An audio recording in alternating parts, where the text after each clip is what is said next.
Bonjour à tous, moi c'est Manu. Dans cette vidéo, je vais vous présenter un produit qu'on m'a gentiment envoyé pour que je le teste. Donc c'est la société Ventrue qui m'a contacté il y a maintenant un petit peu plus d'un mois pour essayer une de leurs dashcam, qu'ils ont sorti récemment. Donc celle-ci, c'est celle qui filme en 4K, mais je vous la présente tout de suite. La dashcam qui m'a été envoyée, c'est celle-ci, c'est la Ventrue Nexus 4 Pro, donc qui filme en 4K pour l'avant. Celle-ci a 3 canaux, c'est-à-dire qu'elle filme vers l'avant, vers l'arrière et dans l'habitacle par l'avant. Donc je vais pas vous faire non plus un unboxing, mais en tout cas dans cette boîte j'étais surpris que c'était très bien emballé. J'ai une bonne surprise. Donc dès qu'on ouvre on voit ce papier. C'est un branchement qui est très simple, branchement sur l'allume-cigare, je vous en parlerai un petit peu après, qui se branche sur le support de la caméra avant, et ensuite il y a la caméra arrière qui est reliée par un câble USB-C jusqu'à la caméra avant. Là c'est ce qu'il ne faut pas faire, donc dans tous les cas le branchement est très simple, il faut juste mettre en place bien comme il faut les câbles pour ne plus être embêté par la suite, pour pas qu'ils ne traitent de partout. Ensuite à l'intérieur il y a le manuel, donc je vais vous expliquer, donc pas forcément besoin d'en avoir besoin. Là c'est encore vide, la caméra elle est ici, bon je l'ai déjà déballée parce que jusqu'à maintenant je m'en suis déjà servi. Donc ça c'est la partie de la caméra avant, je suis désolé elle est sale, il y a plein de traces de doigts. Donc du coup ça c'est l'écran, ici c'est la caméra qui filme vers l'avant, avec on voit un filetage à l'avant. Donc là en option on peut mettre des filtres CPL, un petit peu comme des lunettes de soleil pour éviter d'avoir les reflets du verre. Moi j'en ai pas, ça fonctionne très bien comme ça, mais c'est vrai que c'est bien de pouvoir en mettre un si possible. Ensuite ici on peut voir la caméra qui filme du côté de l'habitacle, donc qui filme la personne qui conduit et l'habitacle complet. Et ensuite il y a la caméra arrière que je vous montrerai un petit peu plus tard. Ici on peut voir qu'elle est démontée du support, donc le support se s'aimente ici, là il est encore dans la voiture. Et le câble de branchement principal se fait sur le support. Ici la prise qu'on voit là c'est pour brancher la caméra arrière comme c'est écrit ici rear. Pour ce qui est de la caméra arrière, moi je l'ai installée ici, donc là on la voit, elle est posée sur un film antistatique, donc du coup ça c'est très pratique pour l'autocollant. On la verra pas vraiment, mais en tout cas elle filme à l'arrière, elle filme en résolution en Full HD, donc en 1080p, comme celle qui filme vers l'habitacle. Ici j'ai fait passer le câble USB-C, donc j'ai laissé un peu de mou pour pouvoir ouvrir le coffre bien sûr, et ensuite elle passe dans les joints, je l'ai fait passer un peu tout au bout jusqu'à devant. Donc là actuellement la caméra est montée dans ma voiture de tous les jours qui est une Clio 3. C'est pas forcément la voiture où je vais la laisser, mais en tout cas ça me permettait de l'essayer. Là on peut voir à l'avant le support, donc il n'y a pas la caméra, je vais la remettre. Et sur le support on voit, comme je disais, le fil qui passe de l'autre côté, que j'ai laissé passer tout le long pour pouvoir venir brancher ici sur l'allume-cigare. Donc une fois la caméra installée, c'est comme ça. Dans mon cas, dans cette voiture et dans beaucoup d'autres voitures, l'allume-cigare est alimenté une fois que la clé est tournée sur le contact. Donc la caméra ne fonctionne que quand il y a le contact. Donc là je vais mettre le contact pour essayer. Donc voilà, la caméra s'allume. Ventrue, on va voir un petit peu le rendu. Donc là, on voit le rendu sur les 3 caméras. Donc c'est-à-dire que en fait, il y a la caméra avant, la caméra arrière. Donc je vais mettre les phares, peut-être qu'on verra mieux. Voilà, quand je mets les phares, donc là au milieu ici on voit la caméra avant, je ne sais pas si vous verrez bien. Je vous mettrai bien sûr un imprimé écran de mon écran par la suite. Ici on voit l'arrière, donc là il y a mon fourgon juste derrière, et ici bon, avec le flash c'est forcément la caméra qui est ici, on voit ma main qui est ici. Donc là ça enregistre tout de suite dès que la caméra est alimentée. Lorsque la voiture est arrêtée pendant longtemps, elle passe automatiquement en mode parking, et le mode parking il va être différent suivant les réglages que vous allez mettre dessus. Donc il y a différents réglages comme par exemple une image par seconde ou 5 images par seconde filmées en qualité normale. Ça peut être aussi filmé en basse qualité. Il peut y avoir aussi une détection de mouvement. Donc dès qu'il y a une détection de mouvement dans une zone que vous pouvez choisir, la caméra va enregistrer 10 secondes avant et 30 secondes après. Et il y a aussi le détecteur de collision, c'est-à-dire que si la caméra détecte une collision, elle va se mettre en route et filmer les secondes d'après, après le choc. Donc ensuite, pour filmer, ça se fait tout automatique. Moi j'ai choisi que l'écran d'accueil s'éteigne au bout de quelques secondes parce que ça me permet de ne pas avoir toujours l'œil dessus quand je suis en train de conduire. C'est possible de le laisser allumer tout le temps si vous voulez. La lumière qui est là, qui clignote pour l'enregistrement, c'est possible de l'enlever aussi. Tout est réglable, tout est paramétrable, donc ça j'ai trouvé ça c'est vraiment super bien. On se retrouve dans le réglage, dans les paramètres de la caméra pour voir tout ce qui est disponible. Donc on se retrouve sur mon téléphone, donc moi dans mon cas c'est un iPhone. On voit l'application ici Ventrue. Donc là, je suis dans la voiture, proche de la caméra. Donc connectez votre appareil, il faut être à moins de 2 mètres. Donc là, la caméra se connecte. Je vais cacher une partie sur l'écran, donc vous inquiétez pas, c'est pas que je veux pas montrer. Enfin, si je veux pas montrer, c'est la localisation où je suis actuellement. Donc j'ai pas forcément envie de montrer là où je suis, mais en tout cas, c'est ce qui est écrit à l'endroit où c'est flouté au milieu de l'écran. Donc là, comme on peut voir, bah, c'est en direct, je peux faire coucou à la caméra ici. Donc en fait, comme on peut voir dans le centre de contrôle, on peut voir plein de paramètres. Donc ici, c'est en train d'enregistrer à l'intérieur de la caméra. Pour accéder aux paramètres, il va falloir arrêter l'enregistrement. Donc j'arrête l'enregistrement, pardon. Et ensuite, on peut accéder aux paramètres en haut. Donc comme je disais, les paramètres ils sont vraiment très complets. Là on peut choisir la résolution. Donc on peut par exemple choisir uniquement la cabine avant et enfin la caméra avant pardon et la cabine. On peut aussi choisir que l'avant et l'arrière ou uniquement que l'avant. Moi dans mon cas j'ai choisi les trois. Ensuite, on peut choisir plein d'autres choses, comme par exemple l'enregistrement en boucle. Donc l'enregistrement en boucle, c'est quoi? Quand c'est désactivé, ça va filmer pendant 15 minutes. Et ensuite, ça va faire des vidéos de maximum 15 minutes. Donc moins si bien sûr la caméra s'éteint entre-temps. Et on peut choisir en enregistrement en boucle de 1 minute, 3 minutes et 5 minutes. C'est-à-dire que les vidéos vont durer à chaque fois 1 minute et vont recommencer. Et la vidéo durera maximum 1 minute. Ça va filmer en continu, mais les vidéos dans la carte mémoire vont s'arrêter à seulement 1 minute. Ensuite, il y a aussi le IR LED. Donc ça c'est quoi? Ça veut dire que ça va passer automatiquement en infrarouge lorsque la luminosité va être trop faible pour la caméra de la cabine. Donc ça j'ai mis en automatique. On peut choisir bien sûr tout ça. On peut aussi choisir l'enregistrement en accéléré. Et ensuite aussi le mode parking. Donc dans le mode parking, moi comme je disais un petit peu auparavant dans la vidéo, c'est que moi j'ai choisi un mode de faible fréquence d'image avec une image par seconde. On peut aussi choisir 5 images par seconde, 10 images par seconde ou 15. On peut aussi choisir un enregistrement à faible débit. Donc c'est-à-dire que ça sera une résolution qui sera un petit peu plus faible avec seulement 15 images par seconde. On peut aussi choisir une détection de mouvement. Faible, moyen, élevé, en choisissant une zone directement dans la caméra. Et on peut choisir aussi une détection de collision, donc pareil, qui va aller de 1 à 5 suivant on va dire l'intensité de la collision. Moi dans mon cas j'avais choisi faible fréquence d'image avec une image par seconde. Donc je pourrais vous montrer des exemples un petit peu plus tard dans la vidéo, où c'est que j'ai dû laisser ma voiture garée pendant quelques jours. Donc j'avais mis une batterie externe pour ne pas que la batterie soit à plat. Alors il existe des kits avec un câble qui permet de brancher directement sur la batterie de la voiture avec une tension minimale. C'est-à-dire que lorsque ça va descendre en dessous d'une certaine tension, la caméra va s'éteindre pour qu'on puisse encore démarrer bien sûr avec la voiture. Donc ça c'est très bien.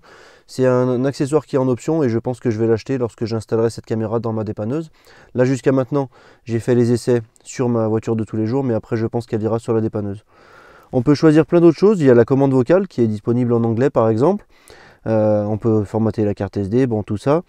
La luminosité de l'écran LCD, donc ça on peut choisir en fonction de la luminosité extérieure, donc en automatique, ou sinon on peut choisir en élevé, moyen ou faible.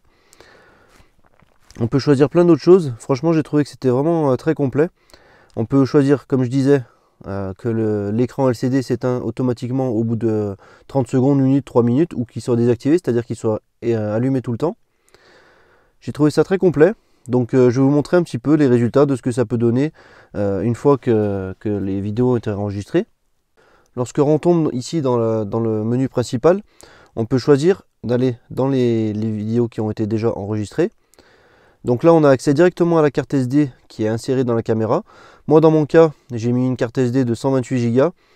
Vous pouvez aller mettre jusqu'à une carte micro SD de 512 Go maximum, mais 128 Go moi je l'avais déjà en stock, c'est pour ça que j'ai mis ça. Et on peut voir bien sûr toutes les vidéos qui ont été déjà tournées lorsque je l'ai utilisé auparavant. Donc comme j'ai dit, ça fait déjà un petit moment que je l'utilise. Donc je vais essayer de vous montrer un exemple. Donc par exemple, voilà, bon ici. Donc ça c'est une vidéo qui fait 1 minute, parce que j'ai fait plusieurs essais. Donc là celle-ci elle fait 1 minute. Donc là ce que je vais faire, c'est que je vais la télécharger, parce que sinon les informations GPS ne sont pas disponibles directement. Il faut d'abord télécharger la vidéo.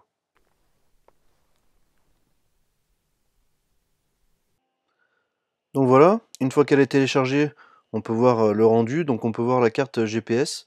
Donc là, bon, c'est pas un secret, hein, c'était un trajet qui allait de Lyon jusqu'à Saint-Étienne. Donc là, je suis sur l'autoroute, bon, moi je connais bien le trajet. On peut voir en dessous de la vidéo les informations, donc la date, l'heure. On peut voir aussi les coordonnées GPS, donc ils sont bien sûr mises à jour en direct. Et on peut voir également aussi le modèle de la caméra N4 Pro et aussi le kilométrage, enfin on va dire la vitesse pardon, en km/h en dessous de la vidéo. Donc je trouve ça super bien, franchement c'est vraiment top. Donc là sur le téléphone on peut voir une seule caméra en même temps, donc là c'est la caméra avant.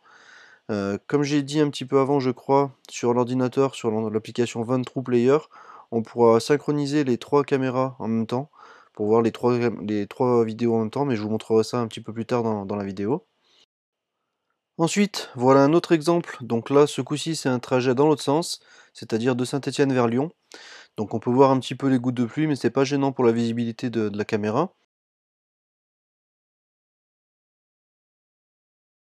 Ensuite, on peut se mettre dans l'autre sens, donc en paysage, avec une très bonne résolution, je trouve en tout cas sur mon téléphone. Et on peut facilement, par exemple, zoomer sur l'image pour voir par exemple un petit peu plus précisément. Donc là, on peut facilement voir la plaque d'immatriculation de la voiture, qui est pourtant quand même assez loin sur l'image à la base. Heureusement pour moi, mais malheureusement pour la vidéo, j'ai pas eu d'accident avec cette caméra, donc j'ai rien de bien particulier à vous montrer. Là, je vais vous montrer un autre exemple. Donc là, c'est le même trajet que je vous ai montré juste avant. Bon, je tire un peu la gueule, mais ça, c'est pas grave. Ça vous permet de voir un petit peu le rendu de vidéo dans l'habitacle. Donc on arrive quand même à voir un petit peu le côté de la voiture par les fenêtres latérales. Donc ça permet quand même d'avoir une petite visibilité supplémentaire au niveau de l'extérieur de la voiture via l'habitacle, on va dire. Et ensuite, encore une fois le même trajet, mais cette fois-ci avec la caméra arrière. Donc c'est sûr que c'est pas la même qualité que la caméra avant, même si c'est la caméra avant pour moi le plus important.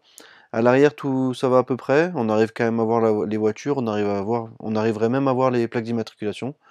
Donc je pense que c'est quand même correct, ça fait quand même une bonne vision à 360° et même plus avec l'habitacle autour de la voiture pendant qu'on roule, donc je trouve ça quand même super.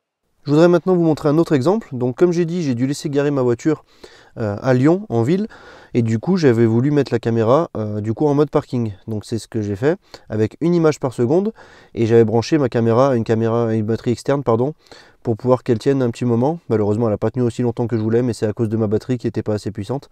C'est pour ça que je trouve que l'accessoire qui se branche directement sur la batterie avec un contrôle de la tension, je trouve que c'est vraiment pas mal, et c'est ce que je pense que c'est ce que je vais faire pour l'installation dans ma dépanneuse. Bon, ça c'est une autre parenthèse.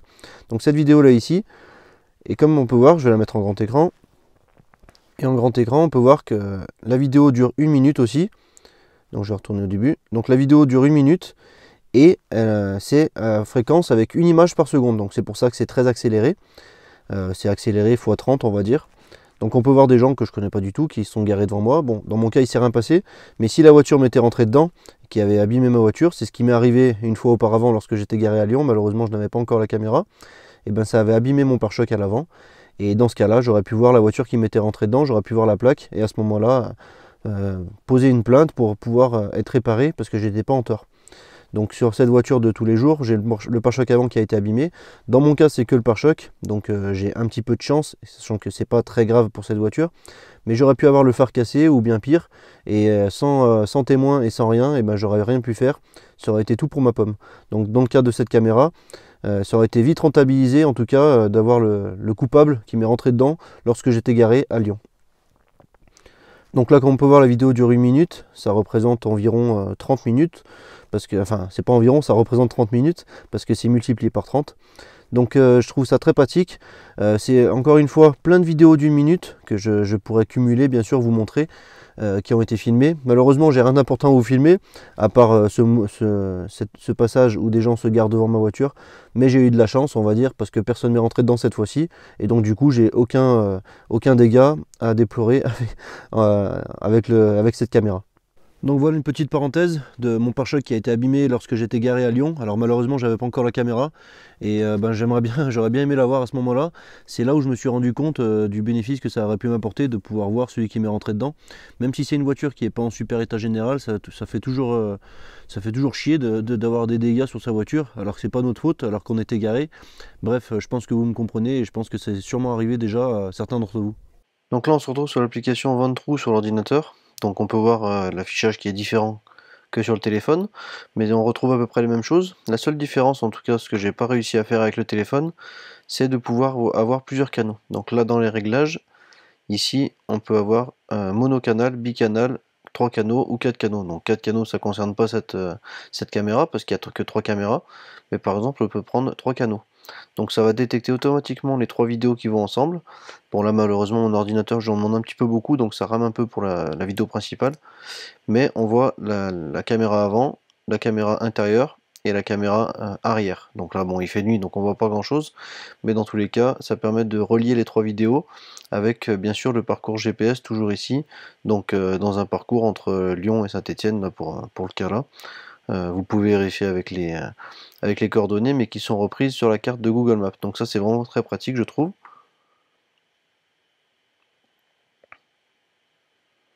Bon, malheureusement, ça rame. C'est pas la caméra, c'est mon ordinateur. Je pense que je lui en demande un peu beaucoup là pour ce coup-ci, entre l'enregistrement de l'écran et puis l'affichage des 3 vidéos.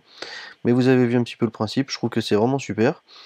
J'ai pas précisé, mais on peut aussi faire une photo lorsqu'on voit quelque chose qui se passe en appuyant simplement sur le côté de la caméra, sur le bouton du côté de la caméra.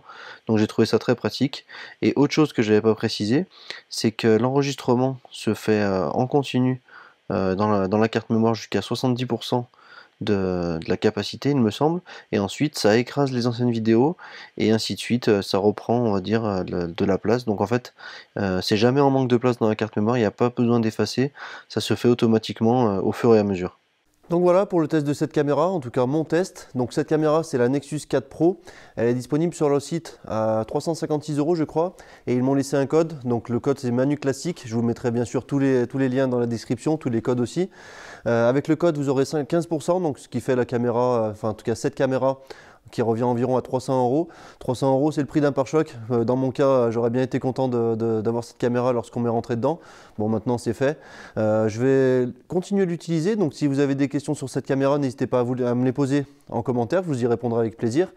Le code de réduction il est aussi disponible sur les autres caméras s'il y a d'autres modèles qui vous intéressent, donc n'hésitez pas à regarder sur leur site si ça pourrait vous plaire. Moi honnêtement je suis conquis. Avant je n'avais jamais pensé à acheter une dashcam, j'étais content de pouvoir l'essayer, j'ai utilisé cette opportunité pour pouvoir essayer cette dashcam et franchement je suis totalement conquis. Sur des véhicules un petit peu plus haut de gamme, je pense que j'en achèterai une pour l'utiliser, parce que maintenant aujourd'hui on ne peut plus faire confiance à personne lorsqu'on est garé dans la rue, et je pense que beaucoup d'entre vous en sont convaincus aussi. Donc j'espère que cette vidéo vous aura plu, n'hésitez pas à poser des commentaires en dessous de la vidéo pour me poser des questions par exemple, n'hésitez pas aussi à laisser un like pour m'aider, et puis je vous dis à bientôt dans la prochaine vidéo. Salut!